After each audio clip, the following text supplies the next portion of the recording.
one more thing before the end of the first day of free agent frenzy. The Vikings have signed former Seahawk and former Viking Shamar Stephen, defensive tackle drafted by the Vikings, a late round pick.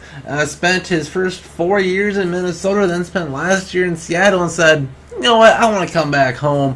He's never been an explosive, dominant starting defensive tackle. His last year he had 25 tackles and 2 sacks on the year. So definitely more of a situational guy, just like when his time was in Minnesota. So it's interesting to see what this is going to play out for the Vikings. If they're bringing in just another depth player, maybe this is signals that maybe they want our younger guys instead of a Tom Johnson to be the depth player, so this might not be a good signing for bringing Tom Johnson back.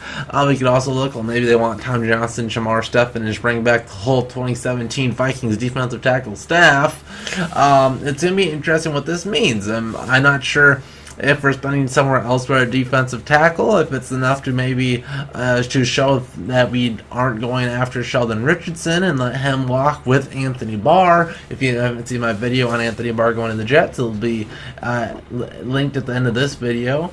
But it'll be interesting to see what this means. I don't think the Vikings would be signing Stephen to be the next 3 tech for the Vikings. It doesn't really seem like his role at all.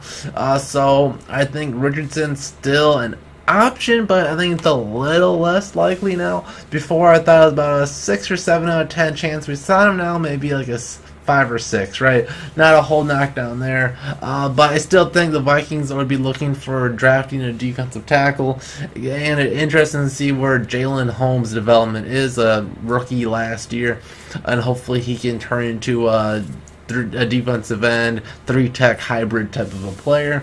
But yeah, the news: Shamar Stephen signed, and we'll see how this affects the Vikings. And nice to see players leaving free agency and wanting to come back right away. I think that's a good sign for our coaching staff and the whole environment that we have here in Minnesota. But if you want to stay up to date with all free agent news, make sure to hit that subscribe button. We'll see you guys in the next Josie Vikings video. See you guys then.